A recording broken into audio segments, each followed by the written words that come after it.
Hello and welcome to the Ice Guys. This is the show that takes you into the world of the National Hockey League. Every game, every day, from a betting perspective.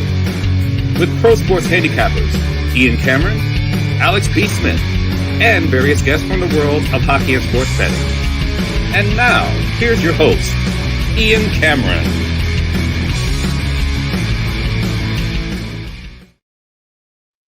Welcome to the Ice Guys. Wednesday, December 13th. Ian Cameron, Alex B. Smith, ready to break down the Wednesday card. 5 games on tap, TNT doubleheader as well. Looking forward to a Wednesday night of NHL action. We obviously had a lot of fun and enjoyed another live betcast last night, the final one for 2023. I mean, just a shout out to everyone involved, everyone that joined us on the stream last night, everyone that was in the YouTube chat, taking part and commenting and giving us their bets. And it was just another night where it was just a lot of fun. Up and down with the betting results last night with the live bets. It ended up being a profitable night for me, thanks to a couple of draw bets that came through, a couple other plus money winners. San Jose kind of helped as well. We had them at plus money. But yeah, it was an overall very fun night, enjoyable, a great crew. We have a really, really likable group of people that watch this show and listen to this show, that join us on the betcast. So it was fun as always. And trust me, there's a lot more where that came from in the new year, January and beyond. Plenty more Ice Guys live betcasts on the way. Yeah, definitely looking forward to, like I said, it was another great night. And like I said, it's a wonderful community that we have built of hockey bettors and fans that, to talk during the games and just have a blast and have great discussions. Like it's just a lot of fun. Even if the bets aren't winning, we still have a great time. But, it's always nice. And we did cash a couple of winners like we usually do. So it wasn't the most profitable of betcasts, but certainly another enjoyable one. Like I said, we got plenty more of those coming into the brand new year. Yep, no doubt. And we're looking forward to that for sure. Now, before we get into a recap of last night, and we also have a coaching firing to talk about, which ended up breaking. We reported that late last night during the betcast. But before we get into the recap of all the Tuesday action, we do have a couple Ice Guys show housekeeping items to take care of here on the show. Just a couple, and we posted it on the Ice Guys X page just earlier. We do want to mention some scheduling things for the upcoming end of the year, because obviously the Christmas holiday season is coming up. Christmas Eve, Christmas Day, and Boxing Day, December 24th, December 25th, and December 26th. There will be no NHL games those 3 days. So it's basically Christmas Eve, Christmas Day, and what they call Boxing Day in Canada, December the 26th. So no Ice Guys shows those 3 days. We'll be on every other day this month, pretty much, though. The last show before Christmas will be Saturday, December 23rd. And then the first show after Christmas Day will be Wednesday, December the 27th. All right, so that's going to be the schedule. So we'll be on till Saturday, December 23rd every day. And then we will be off those 3 days, and then we'll be back Wednesday, December 27th. And then we'll be on right through until New Year's Eve. And the New Year's Eve show, Sunday, December 31st, we'll start that 1 hour earlier, 11 a.m. Eastern, 10 a.m. Central, 8 a.m. Pacific, because it's a huge card on New Year's Eve. And we know we're going to need more than an hour. And we also want to be out, as usual, before the NFL kicks off on Sunday. So we're going to move it up to 11 a.m. Eastern, 10 a.m. Central on New Year's Eve. We'll also include the Winter Classic and a preview of Vegas-Seattle in the New Year's Day NHL Winter Classic on the Sunday show, December 31st. And then we will be off with no show on New Year's Day, Monday, January 1st. And then we'll be back Tuesday, January 2nd. So there you go, Alex. That's our schedule basically through the holidays. Yeah, looking forward to it. Obviously, it's a tough time. I'll be off for a couple of days in between there because I'll be flying to Chicago, so I will be doing some shows from back home. But that's the way we have to kind of jingle it especially with this kind of odd that there'll be Saturdays and Sundays without hockey, obviously, but with the holiday falling on those days, it's just kind of how things roll. Yeah, no doubt. Yeah, that's right. Everyone getting a kick out of my little voice there with the housekeeping. Yeah, that was the intent. Pretty good. No doubt. All right, Tuesday. it was a huge card, obviously. We were on the air during the betcast during it. So we'll just go quickly. We did talk a lot about the games last night as they were taking place. So we'll go quick with the recap. Credit to Carolina. They responded. They had the meeting. The response was the right one. It was one of their better games in some time. 4-1 victory over the Ottawa Senators. Ottawa had a little glimmer of hope to come back and make it interesting late with the Brady Tkachuk penalty shot, but poke check by Kochetkov. And there's that Kochetkov intensity and fire as him and Tkachuk were jawing at each other after that poke check attempt. And great performance by Carolina, one of their better efforts in quite some time as they get the job done. A 4-1 victory over the Ottawa Senators. Much needed win as they return home after this. Pittsburgh with a much needed win, snapping their losing streak. And wouldn't you know it, after an 0 for almost 40 slide with the power play, they score not once but twice with the man advantage last night to power them to a 4-2 victory over the Arizona Coyotes. Desperately needed to see the power play finally convert for the Pittsburgh Penguins. They were able to do that. The Toronto Maple Leafs, I mean, probably the impressive performance of the night had to be them. 7-3 against the New York Rangers on a back-to-back, shorthanded, depleted blue line, missing, several key components on that back end, and yet the Leafs were still able to get the job done in very, very impressive fashion. 7-3, capitalized on all their opportunities. Not a great night in net for Igor Shesterkin. Not a great night for the Rangers defensively as a team. Very sloppy, but give them credit. I mean, it was a opportunistic bunch last night. It was Marner and Matthews, each scoring 2 goals for the Leafs last night. Your best players have to be your best players is one of the biggest cliches in sports, but it rang true last night for the Leafs in that victory. Martin Jones was solid, steady. I think the 3 goals that beat him, he really didn't have much of a chance on any of them. So it was a good first start for him as a member of the Leafs in net. Very impressive 7-3 beatdown. And if you haven't seen it yet, I posted a clip of it on X earlier. You got to take a look if you've missed it and didn't see it while you watched the game live. The Jake McCabe hit on Ryan Lindgren. It was textbook. It was just a perfect open ice, clean hit, which is the way you do it these days. Don't target the head. Don't come charging from a mile away. Just line them up and put your shoulder into the chest.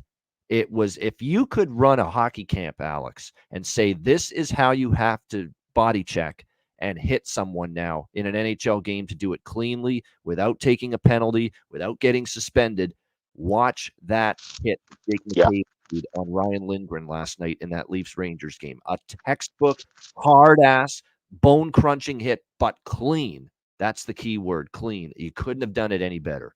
Yeah, absolutely. Like you said, we need more examples of that to show to these younger players and even just older players around the league. Everybody kind of needs a frame of reference. And I don't think the league does that. We talk about, with Bettman being on last night. And one of the things I really wish I thought of was, does the NHL put together film in the same way like the NFL does at the end of the season when they're reviewing it, talking about hits and different things that they want to kind of change and clarify? And I feel like maybe the NHL doesn't do that. If they do, that's a hit that they need to put on a videotape and send to all 32 teams around the league and say, hey, this is the way we want you guys to deliver big body hits. It's not necessarily, like I said, going to the head, nothing to the neck, nothing going low down to the knees, but just something solid and like I said, making a frame of reference point of contact with a hit. So that, like I said, it's definitely textbook and clean, and we need more examples of that. And there needs to be a compilation of good hits so we can know what constitutes a good hit, what constitutes a dirty hit.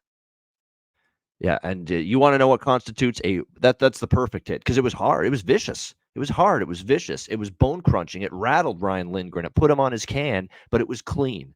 It was, and that's the perfect hit. You couldn't do it better. It's hard as fuck. It's gonna just put the bone. It's bone crunching. It's gonna affect the player that is on the receiving end of the hit. He's gonna feel it, but it's clean. It's not gonna get the guy that laid the hit suspended. And it was, I thought it was one of the better open ice hits you're going to see in quite some time. We want to answer Tim's question here. It's a great question. What do you guys think about all the top goalies in the NHL? Not very solid so far. That's true. There's a bunch of them you could throw into that mix that have not been solid. Jake Ottinger's not been solid. Obviously Igor Shesterkin's not having the season we expected from him. And there's other candidates, out there that have just not really had that great season so far in between the pipes. We probably expected even more. We don't expect him to be a top goalie, but we expected a little more out of Levi. Now he's just a young kid, but we probably did expect a little bit more out of him. Samsonov had a great year last year for the Leafs. He hasn't had a good start to the year this year for the Leafs. So there's a lot of examples right now, Alex, if you're right, these top tier goalies that have definitely struggled with their confidence early on. Yeah, they have, and it's interesting. I watched NHL Now about a couple weeks ago, and they were talking about this very thing, and they were saying, take a look back and go look at the top goalie numbers from 15 and 20 years ago. Obviously, you're going to see that the best goaltenders had you know much smaller goals against averages, higher save percentages, more games played, because that's just how the game was. With how about the dead puck era and when things are changing. I think now we're seeing great goalies getting figured out because we have the most videotape. You got guys watching iPads on the bench, and you have the most offensive talent in the league right now. You got a lot of skilled players. We're talking about the stuff that Adam Fantilli and Connor Bedard are doing. 25 games in the league already. They look like veterans. They're doing stuff that Stamkos and Crosby and Ovechkin been doing. They've been in the league 15 plus years. So when you have this wealth of talent offensively, and you have all these rules that support the offense, these great goaltenders are kind of getting exposed slightly. Not to say that they're bad, it's just that everybody's scoring. So, the barometers and the numbers have changed. Having a point, a 2.5 goals against average is like having a 1.5 goals against average in the dead puck area at this point. You're lucky to keep your goals against average below 3 nowadays with the kind of offense that we're seeing. And this is just only, like I said, 25 games in the year. As defenses start to wear down, as the goaltenders themselves start to wear down, we might still see more scoring increased over the years. And then we'll see things kind of lock up like we normally do in March and April as teams get ready for the playoffs. But I think we're going to start seeing even more scoring now, especially as we get to the holiday with these choppy schedules. Then we head into January. Everybody's tired. Everybody's looking forward to the All-Star break. We know how the nights and the games before the All-Star break tend to be absolute, pandemonium with goals, because you got guys that are looking forward to their vacations if they aren't going to the All-Star game. So, we're going to continue to see these goalie numbers not look as good now, but the cream of the crop will rise in February, March, and April, and you'll see those regular names, the Vasilevskis, the Ottingers, the Saroses with good numbers, the Hellebucks. Those numbers will revert back to their stronger form, and then the rest of them will just kind of regress to their normal form. So give it time, but like I said, it's mostly because of how great the offense is in this league right now. Yeah. And that's true. It's almost supply and demand. And John's right. There's not enough quality, rock solid defensemen to handle the fact that now you get 3 lines on most teams that can contribute offensively. And some teams have 4 lines, and all 4 can contribute and be a threat offensively. So you got too many good forwards, not enough sturdy shutdown D, 1 through 6. So there's definitely some truth to that as well. And that's got a lot to do with how the growth of the game. And we talk about, we talked about this with some of the players we've had on about, especially the guys who are working as coaches, with, say the skill and the things that kids are working on now.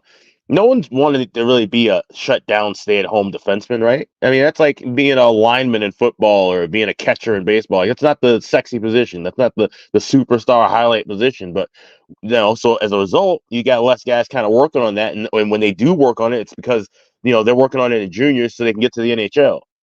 So that makes a big difference too. You got, kids that are working on being playmakers and scorers first. And that's why we're seeing the talent growth in offensively now, but it's also taking a hit on defense as well. So, the sign of the times as well leads to all of it, kind of. Yeah, Petula Clark. It's sign of the times. Yeah, it is. Yeah, it's absolutely right. It is that the goaltending is, struggling a bit because of the defensive play is not as good in front of all these goalies. Look, Ottinger even. The defensive play from Dallas hasn't been great. Sorokin struggled, but that's a big product of defensive play being off the mark for the Islanders compared to where it's been in years past. So there's definitely a lot of factors to that. Plus, look at the drafts the last decade. How many of the top 5 picks in the draft the last decade have been more so forwards, whether they're wingers or centers, than defensemen? Like, let's be real. The real upper echelon, best of the best top draft picks for the last decade, the majority of them that have been going in the top 5 every year have been forwards. It's just the way it is. And also, look at this. When's the last time we've seen? Think about all the great goalies in the league. How many of them are first, second, third round draft picks? Not too many of them. How many stories have we seen? 5th, 6th round, 7th round guys that emerge and be these top quality guys. Now, that's not to say anything of obviously that they end up being good goaltenders in the league. But my point is that maybe the goaltending has kind of taken a dip overall too. We aren't seeing goalies where people are just going nuts over them and grabbing them in the first and second rounds, because they aren't showing that, their ceilings aren't, of a Brodeur or a Wall or a Rene or a Corey Crawford or something of that nature, to kind of make it a little more modern. So I think, like I said, it's a whole trickle down thing too. You have just the talent is improving more at the forward position than it is defense and goaltending around the world from a youth and junior level. Yeah, 100% true, and you're seeing it play out in the draft. The draft selections, especially the upper selections. You're right. The Rasmus Dahlin #1 pick. That's an exception to the rule right now with the Sabres when they took him. A long time ago, several years ago with their first round pick. What else did we see last night? We saw Philly-Nashville 3-2 overtime win for Nashville. Very disappointing because Philly, I thought, outplayed Nashville, and they did come back and tie it, and we get the draw for me. But unfortunately, Nashville wins in overtime 3-2. Seattle, credit to them, slumping their snapping, I should say, their losing streak 4-0. A win against Florida. Vancouver just keeps on playing well. 4-1 against Tampa Bay, who continue to struggle on the road. What are they now? 5-11 on the road this year, the Tampa Bay Lightning. So very, very disappointing run for them away from home. Credit to the Calgary Flames, kind of like Toronto, back-to-back, pretty tough spot after that Colorado game, which is a very intense, fast-paced game. And the Calgary Flames fall 5-4 to the Vegas Golden Knights in that one. That was a good result for me. I had the team total over. I had the draw a piece of that as well with the Flames. I got greedy, took a shot with Vegas in regulation there. Thought I was going to get that at plus 375, but Calgary ends up tying it with the goal in the final minute. The Edmonton Oilers 4-1 win against the Chicago Blackhawks. Had the over, which lost, but also had the Edmonton team total over, which lost. And, of course, we cashed our plus 300 same-game parlay in that Blackhawks-Oilers game with a point each for McDavid, Draisaitl, Hyman, Bouchard, and Connor Bedard. So that was absolutely outstanding to see that come through plus 300. I figured that was going to be a game where we had a real shot to cash in one of those point parlays, especially for the Edmonton players, making up most of it. So that was good to see that 4-1 win for the Edmonton Oilers. And then, of course, we saw the San Jose Sharks in a brutal spot. And we talked about this at the end of that game last night where we've seen great San Jose teams shit the bed coming home off a road trip. And we've seen what's supposed to be one of the worst San Jose teams of the last 20 years who have been on this run of heroics and comebacks on that road trip, come back home and still get the job done, beating Winnipeg 2-1. So very, very impressive, resilient effort from the Sharks last night. Good goaltending from Blackwood. Hard fought, tough luck loss for Laurent Brossoit, who I thought played very well for the Winnipeg Jets as well, even though they ended up losing that game 2-1. The one game we didn't get to because I wanted to save it till the end because of what happened after the game, Detroit with the 6-4 win against St. Louis last night, and the end of Craig Berube, the Chief, has been sent packing. And what a not a bizarre press conference from Doug Armstrong, the GM, but you talk about quoting, and he just said a bunch of things that you look at the way he basically reflected on this decision to fire Craig Berube, saying, I had a bunch of sleepless nights. This was very disappointing. And it gets tiresome, he said, to read the newspaper every day and you're reading quotes from the players and the coaches on the opposition saying, what a gut check win, what a gritty win, what a great win. We needed this. We needed to get right. Well, I can't believe we persevered a back-to-back spot. We played last night and we found a way to win. And he's probably thinking back to the Columbus game, where it was Columbus on a back-to-back. Columbus depleted, and Columbus beat St. Louis. And then last night, it was supposed to be a good spot for St. Louis. Detroit on a back-to-back. No Larkin, injuries, and Detroit still ends up beating St. Louis. And it's like we were the get-well team for all these opponents that we've been playing lately. And we had to start evaluating and saying, why do these guys think this way about the way they played? How about we start thinking about how we played in these games? So, and then he said another quote. He had a couple of really brutally honest quotes in the press conference. He also said, I could keel over and get hit by a bus in an hour or get fired today, and I feel I haven't left this organization and franchise in a better spot than what I inherited.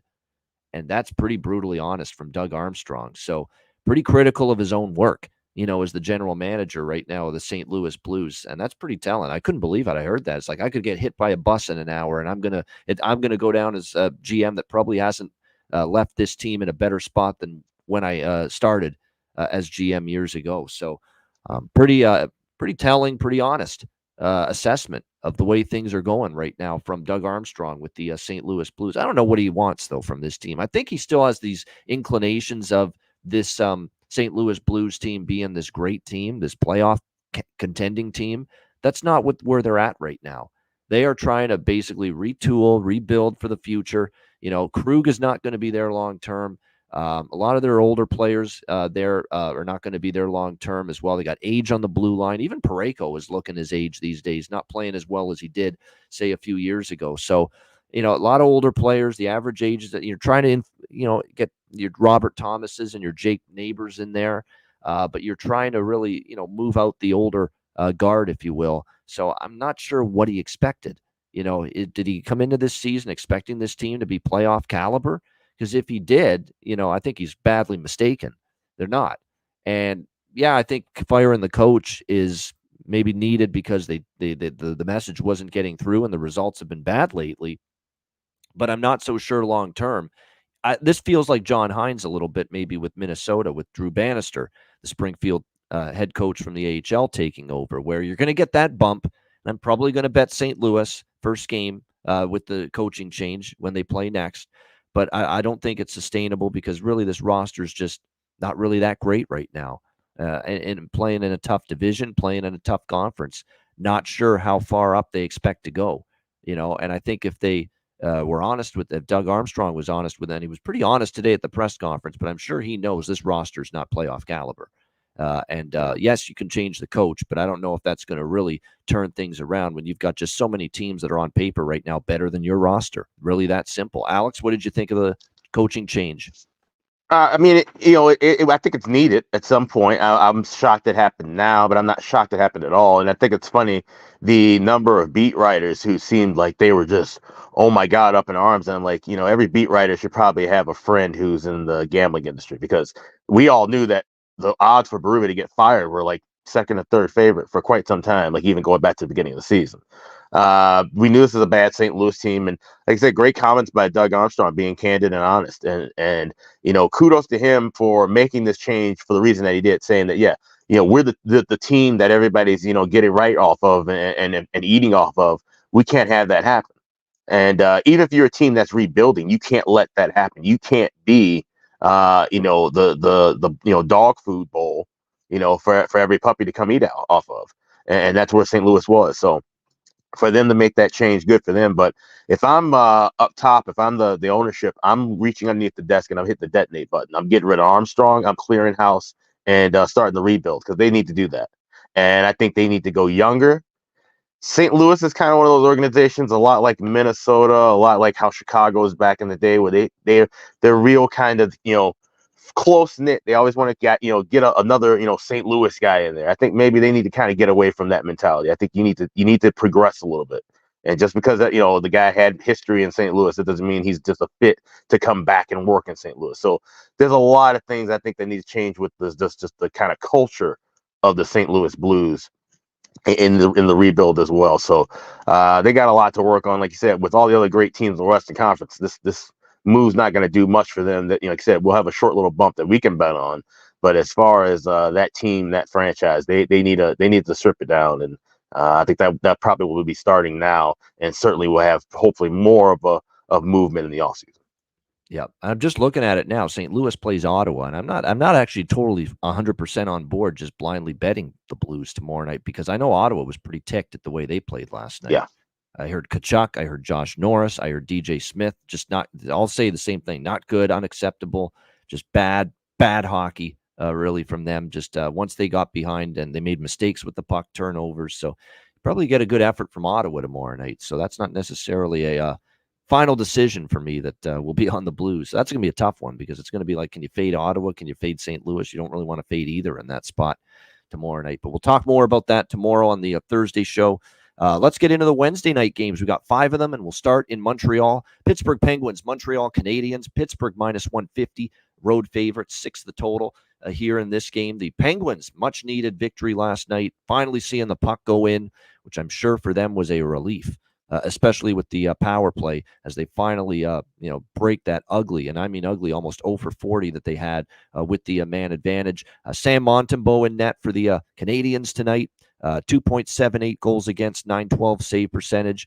Not bad. A solid effort, solid results overall. He was actually pretty solid. The last time we saw him actually was against the LA Kings, December 7th. He gave up 4 goals, but he faced 42 shots. Really, the only reason they hung around in that game was because of Montembeault keeping the minute. Alex Nedeljkovic will get the nod here for the Pittsburgh Penguins. Not at all a surprise with Jari getting the start last night in the front end of the back-to-back against Arizona. If you look at the way Montreal is going right now, they've been kind of a up-and-down team. They are still, believe it or not, 500, 5-5 in the last 10, but they've alternated wins and losses this entire month of December. Lost to Detroit, win in the next game against Seattle, lost to LA, win in the next game against Buffalo, and then they lost to Nashville in their last game. What's funny is head-to-head, Montreal has been a problem for Pittsburgh here. They've won 4 of the last 5 meetings. 2 of those games have gone to overtime in the last 5 meetings. So Pittsburgh's gone to overtime or shootout in 3 of the last 7 games. Montreal's had 3 overtime shootout games the last 10. So I'm going to do a little Montreal draw split for me personally here in this one. Canadians plus 130, a little bit on the draw here as well. I think the first period might be an overlook as well, but primarily here for me, going to go with the Canadians plus 130, the draw here also at a very solid price. Figure we get a pretty competitive, close game, and we have had some overtime history between the Penguins and the Canadians. Alex, what do you think here? Pittsburgh, Montreal. So I like the draw here in this spot too, and we got to talk about something. It's funny, I just brought it up a couple of days ago. I brought up the disclaimer that I usually always bring up about never looking at the yes/no overtime props. You want to look for the regulation draw because you're usually getting shortchanged with the yes/no prop. Well, as we always say, shop around because things are different with every book. At Bet Online right now, if you go look for the draw here with the 3-way line, you'll see plus 325. And if you go to the yes/no prop, you will now find yes at plus 350. So my guess is that Dave and Adam are watching this show, or they got somebody over there at Bet Online watching the show, because nobody else in the world has been talking about this except for me. So with that being said, if you have a Bet Online account, you're going to want to play this on the yes/no prop. If you are playing anywhere else in the world, you are more than likely going to be looking at your regulation draw. So you have to shop around. The regulation draw more than likely will still be the best value, but that does not apply to all books. So I want to give that disclaimer out now and have to kind of change that up a little bit. That being said, like I said, it's a close series with these two teams. Pittsburgh's not a team that I trust to lay a price. So if this didn't have the overtime history, I would probably consider Pens in regulation, or if they were at home, I would consider Pens in regulation. But being on the road and with the Habs kind of playing tight as well, I like the draw here. So get the regulation draw at the best price that you can. I agree. Definitely. I think there is a draw potential, no question, with the Penguins and the Canadians. And as far as player props tonight, I do want to mention there are a couple advantageous situations. We're waiting on Slafkovsky, Uri Slafkovsky, with playing with Suzuki and Caulfield to step up. I keep betting it, hoping that one of these days he pots one. But he's got every opportunity. He's playing with Suzuki and Caulfield. So, yeah, he hasn't been stepping up yet, but I don't want to be not betting that prop on the night he eventually scores. So I am back to the Slafkovsky. Well, I do want to point out for the Penguins, they have Drew O'Connor on the top line and the Finn, Valtteri Puustinen on the second line. So again, will they convert? I don't know, but they're playing with O'Connor's with Crosby and Gensel. Puustinen is with Malkin and Smith. So you're talking about opportunity for both of them here in this game. So again, value with both of those players up the lineup for Pittsburgh as well. All right, next up, we've got the Boston Bruins and the New Jersey Devils. We've got skipped one, rotation order. Anaheim Ducks, New York Islanders. We've got the Islanders minus 200, home favorites, 6 the total, shaded to the under. Do you guys even have to guess? Do you even have to think twice about what I'm betting here in this game? You know what it is. If there's the Toronto Maple draws, not far behind them are the New York Islanders, who have been just an overtime and a shootout palooza in their games for really the better part of the last 2 to 3 weeks at least. I mean, it's just mind-boggling how many close games the Islanders play. They get a lead, they let the other team get back in it. They're down in a game, and they come back. They've done a little bit of both. They've been down in a game, they've come back to force overtime. They've been up a goal or two in the third, and they've blown many, many leads this year and allow the team to come back and force overtime. The Islanders have gone past regulation now in 5 of their last 8 games. So plenty of overtime late action lately for the New York Islanders. The Ducks are struggling. They're reeling, no question about that. Just 1-9 in their last 10 games. The only victory was a shootout win against Colorado. They lost the rematch in Denver against the Avs, 1-0 loss at Chicago, 4-2 loss at home against Winnipeg. That was a horrendous loss for the Ducks because they were up 2-0 early in that third period. Winnipeg with 4 unanswered goals to come back and win 4-2. That being said, the Ducks have been, well, they've been awful at home. And actually, they have the same amount of wins on the road, but their road record is slightly better than their home record. And I could see them making it tough on the Islanders, and a desperate hockey team, because that's what the Ducks are. They have not played well. They've obviously had a tough time winning, but I do expect them to bring that sense of urgency here with them into this game with the Ducks and the Islanders. So I like this draw. I like this over as well with the Ducks and the Islanders. Again, we're going to keep betting Islander games over because they're consistently mispriced right now. This is not that Barry Trotz Islander team, which is defensively sound and offensively inept. It's actually kind of the opposite right now. They're offensively pretty good lately, and defensively they're challenged. It's been the opposite for the Islanders. And as a result, you look at them from an overs perspective, they're actually a profitable over team on the season. The Islanders, just in their last few games here, we've seen them trend. Let me just count it up here. 4, 5, 6, and 1 to the over in their last 7 games. The head-to-head series, Anaheim and the New York Islanders, 4 of the last 5 meetings have gone over the total with final scores of 6-5, 4-3, 7-1, 6-3. So over the total for me, 6, and also liking the draw here with the Ducks and the Islanders. Might sprinkle a very small bet, too, on Anaheim, but primarily for me, the draw in this game. What do you think here, Alex? Ducks, Islanders? Yeah, we're going to the chat. Should we call them Draw Island or Drawlanders?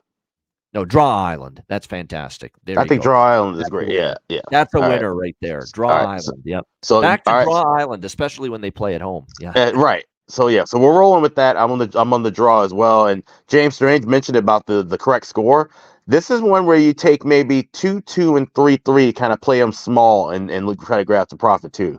That's something I'm going to probably start looking at a little bit more. We got lucky with the one that we hit earlier, last week, but I think that is something that we could probably kind of just add in and sprinkle when we play these draws, especially in the second half of the season.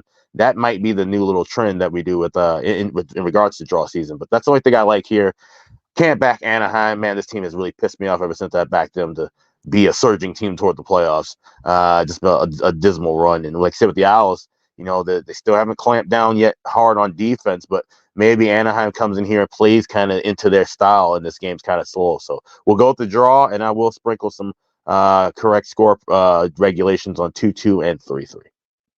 Yeah, I mean, if you want to look for, believe it or not, Islander props are starting to become more appealing with what they've been doing offensively lately. And Bo Horvat, man, he is on a 5-game point streak, 3, 5, 7, 8, 9 points, 3 goals in the last 6 games. I mean, so Bo Horvat goal assist. If you want to take a shot with Bo Horvat over 1.5 points, he does have multi-point games, 3 of the last 6 for the Islanders. So not bad. Yeah, Drawlanders, that's not bad, Benjamin. That's not a bad one. Draw Island, I like more, but Drawlanders is not bad. We'll do a poll on our Twitter. So follow at @the_Ice Guys. We'll have a poll rolling for the next couple of days on that. Yeah. But Toronto Maple draws that's the obvious. That's great. Oh yeah, that's perfect for them, no doubt. But yeah, so you know what? Someone that's really actually been noticeable for the Islanders too lately, even though he's only on the third line. Simon Holmstrom. Simon Holmstrom's had a nice season for them. For Anaheim, for them, obviously tough sledding. Who they miss and is Mason McTavish. There's no question. You could say they miss Zegras too. I think they miss McTavish even more because he's just all over the puck. He's just a dog on a bone. He's just an incredible forechecker for this team, and that work ethic he brings, they really miss that. No question. If I'm going to look at Ducks props, Killorn, this is someone that's, a guy that started the season injured for this team, but he's scored in a couple of their recent games.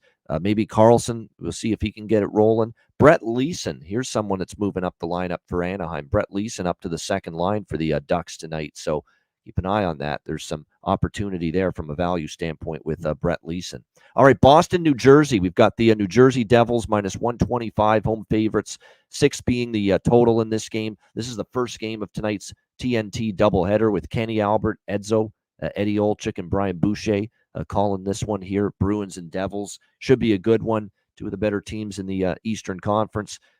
We've got the Bruins battling some key absences right now. If you look at them coming into this game, 18-8 on the season, but Charlie McAvoy out, Pavel Zacha, who has been their number one center this season, also expected to miss this game for the Boston Bruins. So a little bit of a lineup shuffle going on for the Bruins and by Jim Montgomery for this game. We'll get to that in a moment. As far as the props are concerned, there's really some advantageous opportunities as far as player props for Boston tonight with some of these lineup changes that are happening.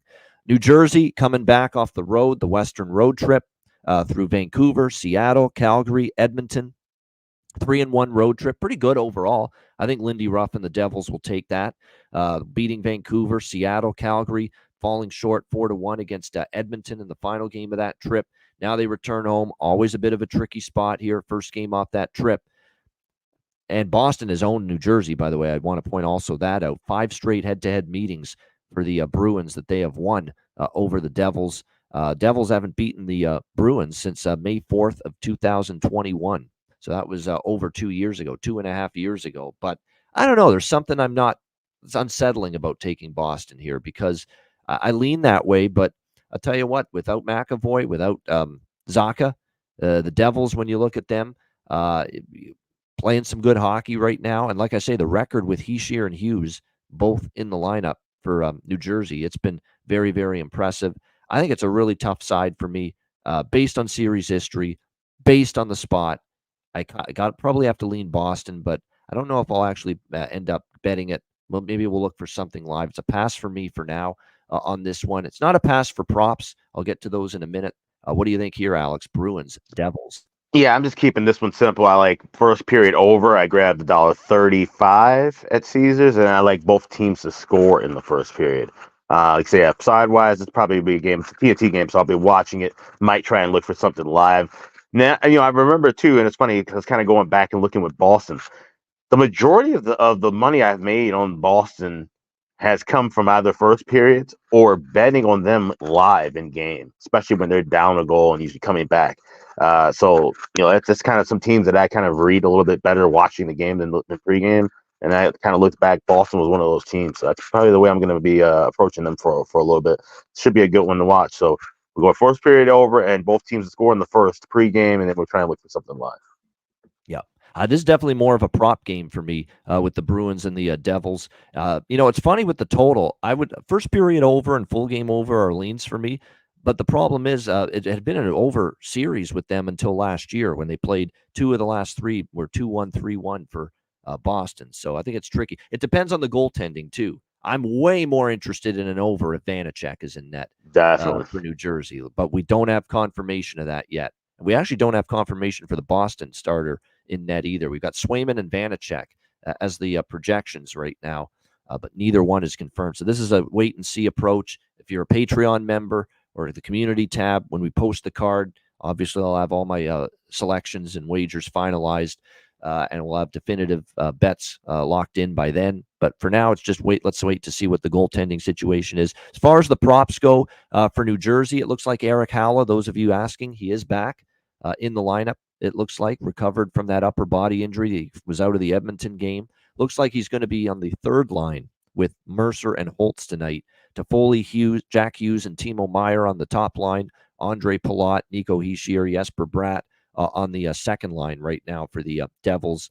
Jack Hughes has been phenomenal. He's for those of you into shots on goal, I believe he's been going over his shot prop quite a bit, at home. So that's something to keep in mind. If it is Vanacek, I'm definitely more interested in the over first period and full game. If that's the case, Rich, I'll tell you that right now.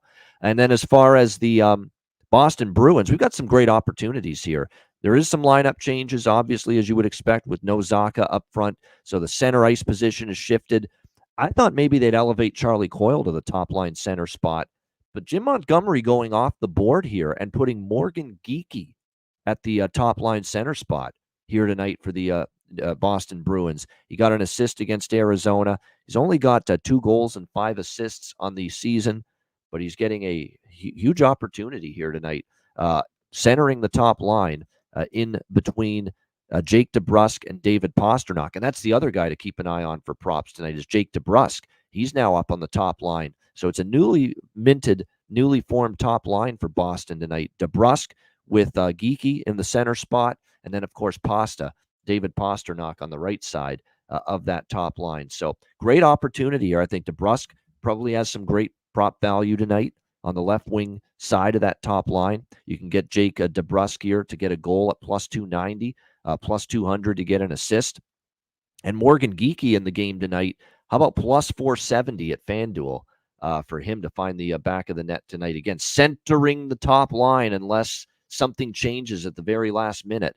He's going to be centering the top line here for the Bruins tonight. So that's the kind of value we look for. Again, it's not always going to capitalize. You're not always going to be able to cash with these angles.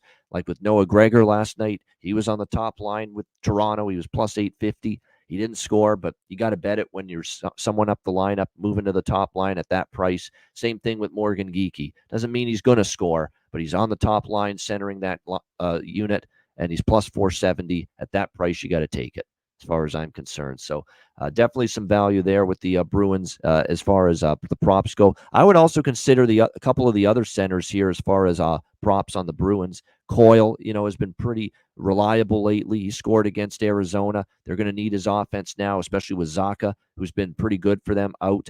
And maybe you look toward Matty Patra. He slowed down a little bit here the last month or so. Did pick up an assist in the Arizona game, though, for the Boston Bruins. All right, we move along now. Next up, it is Buffalo and Colorado. This is the second game of tonight's TNT doubleheader.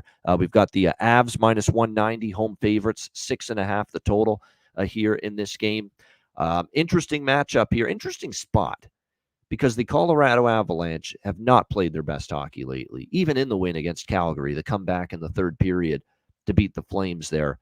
That wasn't a great Colorado 60-minute performance, but sometimes with Colorado, they turn on the afterburners, especially offensively. They can just turn a loss into a win, and that's exactly what they did in that third period, 6-5. Wasn't a shining performance from Vladar in net necessarily either, but and you have to credit them for coming back. But really, this Colorado team, the last 7 games, they're just 2-5.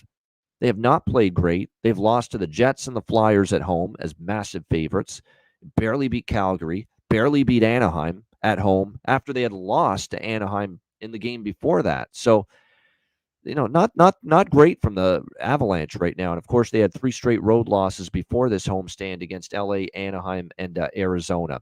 They go on the road for a game against Winnipeg Saturday night after tonight. So it's the end of this homestand.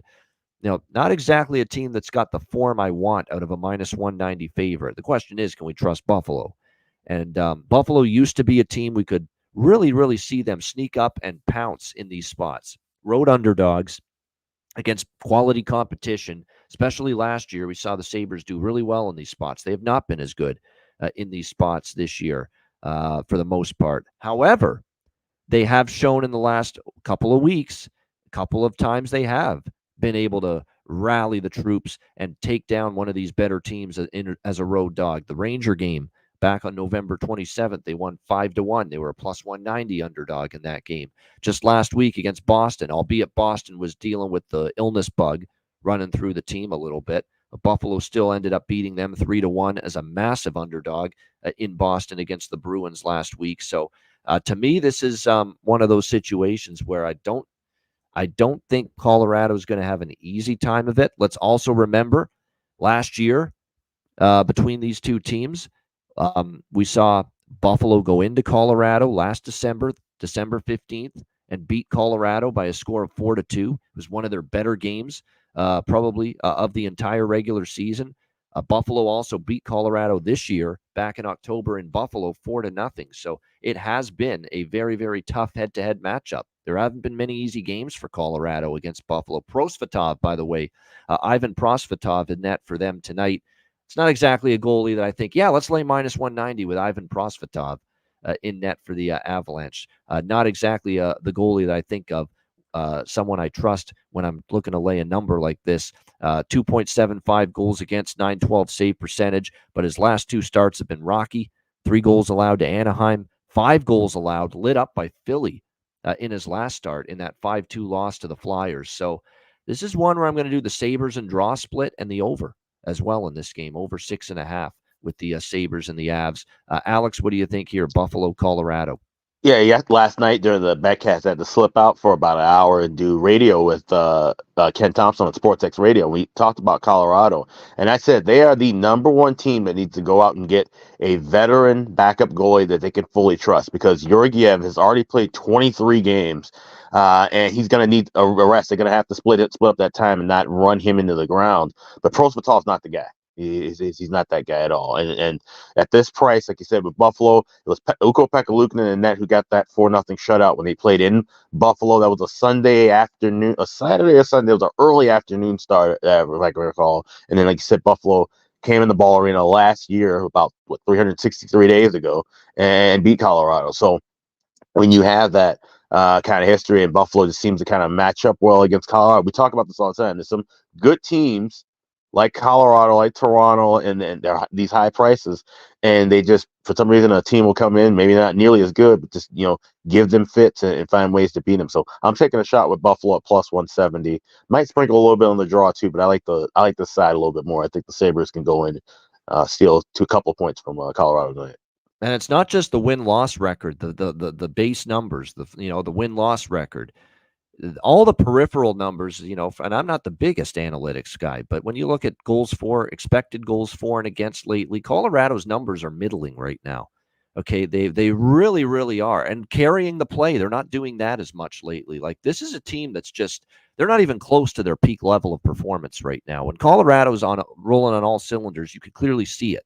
You're not seeing it right now. Not even close to the best that the Colorado Avalanche can be right now. So as long as they're going to be priced like a team that's dominating, I'm going to be looking for spots to go against them, like I did with Philadelphia when I cashed with the Flyers against the Avs. Like I've tried to do a couple of times as of late against this Avs team. I think there was another one too that I was going against them as a massive favorite lately. Oh yeah, not a massive favorite, but I was on the Jets too when they went into Colorado and they beat the Avs. So I have no problem taking a shot against them as chalk right now. And clearly, Alex, you agree. Yeah. All right. In terms of props here for this game, there's our couple that are of interest here for me right now with the Sabres. The one that stands out, like Peterka, we know has been producing. Keep an eye on Alex Tuch. He is a guy that's been banged up lately, but he's expected to return from his 4-game absence with a lower body injury. I expect him to take up the top line's right wing spot like he normally does with Tage Thompson. But Zach Benson, the rookie, has been moved up to the top line here for the Buffalo Sabres tonight. So there's another betting angle here where we like the Zach Benson now up on that top line at plus 490 at FanDuel to score a goal tonight. You cannot deny the value and the price there for Zach Benson if he's going to be on the top line here in this game for the Buffalo Sabres, and he's going to get power play 2 unit time as well for the Sabres tonight. You want a sneaky one? We don't always talk defensemen, but Rasmus Dahlin has 3 points and a couple of goals in the last 3 games for the Sabres. So Dahlin might be someone to look at right now. He's shooting the puck quite a bit, of late as well. 4, 5, 4, 3, 4, 6, the number of shots on goal for Rasmus Dahlin from the blue line in the last 6 games for the Sabres. So he might be someone that could find that back of the net tonight as well. That probably will go on my player prop card as well. Rasmus Dahlin, not afraid to try to shoot the puck and make it happen for the Sabres right now. On the Colorado side of the equation, while I think they're going to be in a battle, I still expect them to be able to produce a little bit offensively. Big Val Nichushkin, McKinnon, and Rantanen. Jared Bednar reunited that line. They look pretty good against Calgary. Couldn't argue with either of those 3 guys. Drouin, Johansson, and Tatar, the second line. Thomas Tatar scoring the last game, and he needed that. He had been in a big-time drought. Drouin with Johansson and Tatar right now on the second line. I keep saying Drouin with up in that second line. You could look toward a goal and an assist prop with him right now as well for Colorado. All right, next up, the final game of this Wednesday card, and it should be a good one. The Winnipeg Jets and the Los Angeles Kings. We've got LA minus 180 home favorites here, 6 the total, shaded to the under in this game. Back-to-back situation for the Winnipeg Jets, but I think we saw clearly last night on the betcast that you can't just blindly fade the back-to-back team anymore. We have seen the back-to-back teams play well. Look at Detroit at St. Louis. Look at the Leafs at the Rangers last night. Hell, Calgary nearly beat Vegas on a back-to-back last night. So we saw a ton of examples. And Arizona gave Pittsburgh a pretty tough effort, on a back-to-back against the Penguins. So I think Winnipeg early in this game actually has the edge. Playing last night off a disappointing loss to the San Jose Sharks, Kings' first period following a long East Coast road trip back home. I like the Jets here in the first period in particular. That, to me, I think is a decent spot. I think in the first period, and we saw, especially last night, Toronto strong in the first, even on a back-to-back. Calgary strong in the first, even on a back-to-back. And I think with the factor of the Jets off a really disheartening loss last night, that, hey, while San Jose's been playing better lately, it's still San Jose. Don't love losing a game like that. They're going to be strong on their toes, ready to rock early. And it could take the Kings 20 minutes or so to get off their jet legs, if you will. No pun intended. Get off the air miles that they were flying back home from that road trip and really get into that game tonight. So I think the Winnipeg Jets in the first period situationally is not a bad look at all. And that's what I prefer more than anything in this game is Jets first period plus 140. You can find at Betano plus 130, plus 135 is out there at some other places. So I think situationally the Jets just have that little bit of an edge. Then as the game goes on, we might see, the back-to-back, catch up to the Jets as the game goes on. The LA Kings maybe get a little bit stronger as the game goes on as well. But I think the Jets might be able to take advantage of that early in the game. Connor Hellebuck, by the way, of course, as expected in net after they gave Brossoit the start last night against San Jose. We expect Cam Talbot as well in net for the LA Kings tonight. So that's the main bet for me here from a side or a total perspective is looking at the Winnipeg Jets in the first period on the money line here at about plus 140 in this game. I'm looking at head-to-head series. We've only had 2 overtime games in the last 10. The LA Kings did play 2 overtime games on the road trip. Will that happen here? We'll see. I might sprinkle on the draw here, full game draw, but I don't like it as much as some of the other draws that I've already mentioned that I like here on this Wednesday night card. We've got Alex. He was there. He is. He's back. He's ready. All right. Yeah. What do you think here, Alex? Winnipeg, LA, really good game. Yeah, I've been flipping back and forth because I was making a bet on the other tab. So I like Winnipeg here in this spot. We were talking about this last night at the end of the betcast, and the way the game kind of ended. I think that motivation, along with just like I said, being juiced up for this game. You're playing the Kings, who are a good team. We talked about it. Of course, I knew we talked about with the player props, but obviously the trade that was made during the offseason. So you got guys that are playing against their old mates. I think this is going to be a really fun one. I think this could be kind of a playoff intensity to that first period, and that's why I like Winnipeg a full game. But also, I'm going to tell you on that first period money line because this could be one of those games where we talk about in the playoffs where if you're the road team, you want to take the crowd out of it. I think for Winnipeg to come into, what we used to know as Staples Center, Crypto.com Arena, and get a goal and take that crowd out of it, kind of take the wind out of the Kings' sails a little bit early, that will be the key to them beating a team like LA. And, of course, them having Hellebuck starting in net, that's always a good sign, even though it's going up against Talbot, who's been very good this year. But I also like the first period over and both teams to score in the first period here, too. I think we're going to see, like I said, that energy transfer back and forth. But I could definitely see the Jets getting out of that first period with the lead, and I think they win this game. So I got Winnipeg first period plus 140, Winnipeg full game plus 165, first period over 1.5 minus $1.20, and both teams to score in the first period at plus 170. And I also have 2 player props that I like. One is Gabe Velarde at plus 330. The other one I'll be sharing for later on in the bargain. Yeah, definitely. And I was going to get to player props as well. After your opinions on this game, and I agree fully. We talked about this on the betcast last night. This is Velarde props night, and in fact, I think the Velarde props are some of the better ones of the entire board because this is him returning to LA, and it's look when you play your old team for the first time, and remember he missed the LA at Winnipeg game earlier this year. He was injured at the time. He missed that game. So this truly is Gabe Velarde's first game against his old team, the LA Kings, back in LA. So that's extra special when you're facing that old team in their building.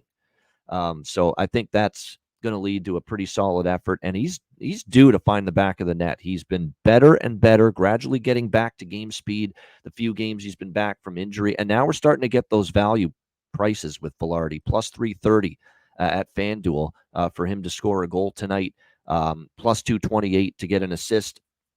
Got to be on that as far as I'm concerned. Also for the Kings, got to be on Quinton Byfield again, as usual. We've talked about him every recent game. As long as he's getting better and better playing with Kopitar and with Kempe. So we definitely like those props for Quinton Byfield. On the Winnipeg side, Velarde, also Dubois, who hasn't really been all that productive lately. Yeah. If you actually look, he is on a 6-game streak without a point coming into this game for the LA Kings. But what better team to get you out of that slump than the Winnipeg Jets, your old team? And he did score a goal against Winnipeg in the game in Winnipeg earlier this year when they played. So going to go to the well with Dubois here tonight as well. Velarde, Byfield, all of those three guys for player props tonight in this game, assorted goal and assist props. I think for Winnipeg too, maybe back to the well one more time too with it looks like they've dropped Barron to the third line tonight in this game. So that's going to probably rule out looking in his direction. But Adam Lowry is now moving up to the second line center spot with Appleton and Perfetti tonight for the Winnipeg Jets. So a little Lowry and a little Perfetti, and maybe even a little Mason Appleton too, who's going to get up to that second line tonight for the Winnipeg Jets. So I'll have a little sprinkle on maybe those 3 second line players for Winnipeg, but primarily it's Velarde for the Jets, it's Byfield for LA, and it's Dubois for LA as well, as far as my player prop looks for this Jets-Kings game. And as Alex mentioned, he's locked in for this Winnipeg-LA game. He's got lots in action here for the Jets and the Kings tonight. Great stuff. Hit the like button. Over 200 live viewers. We appreciate it very much. Make sure you sign up and subscribe at patreon.com/Ice Guys. Just $10 a month, the daily betting card, player props, every single day posted there. All the other content as well. We've got plenty in the new year coming up. We're really going to ramp up in January and beyond as football winds down with special shows, bonus, segments and videos that we're going to do just for our members only. Impromptu live betcasts for our members only as well. Many more of them coming in the new year. Plenty of bonus content. So I'm telling you what, get yourself prepared, get ahead of the line, if you will, and so sign up and subscribe right now. Now's the time, because once January comes, it's full throttle with bonus content for our members only at patreon.com/Ice Guys, just $10 a month. And of course, the Ice Guys store, as always, check out the merch there at iceguys.myspreadshop.com.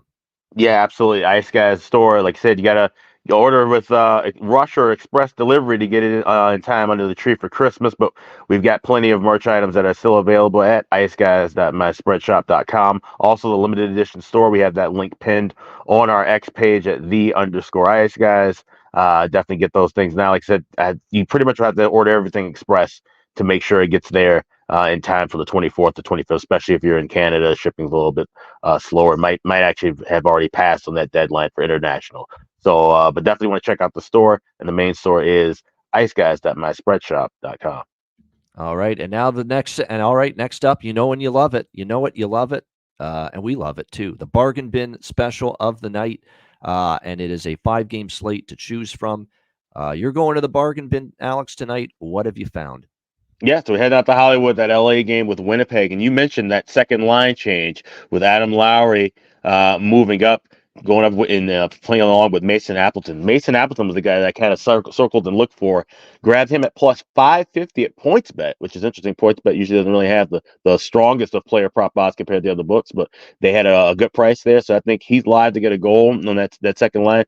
And, you mentioned about Morgan Barron dropping down. He's somebody I kind of had circled even in the third line spot, because you weren't the first person to mention. I actually heard a couple other people on TV kind of mention about how, he's able to just find his way to the front of the net, be in the right place at the right time. So even as a third line guy, I wouldn't shy away from him tonight, but I think Mason Appleton at 550 is the better look. So that's my bargain bin special for tonight. Mason Appleton of the Jets to get a goal anytime, plus 550 at PointsBet.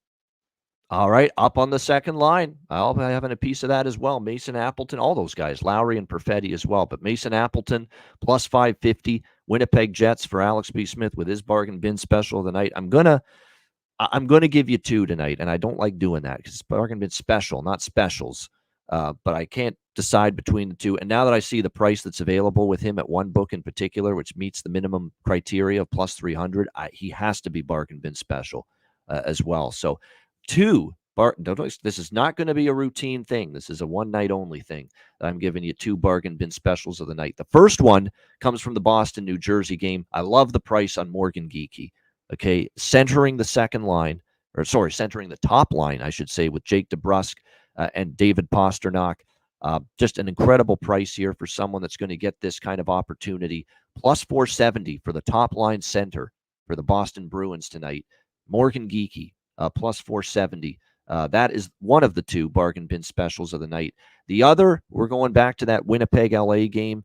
And now that I see that you can find plus 330 on him to find the back of the net tonight against his old team when he missed the first meeting against them, you cannot deny it's bargain bin worthy. Gabriel Velarde for the Winnipeg Jets, plus 330 at FanDuel.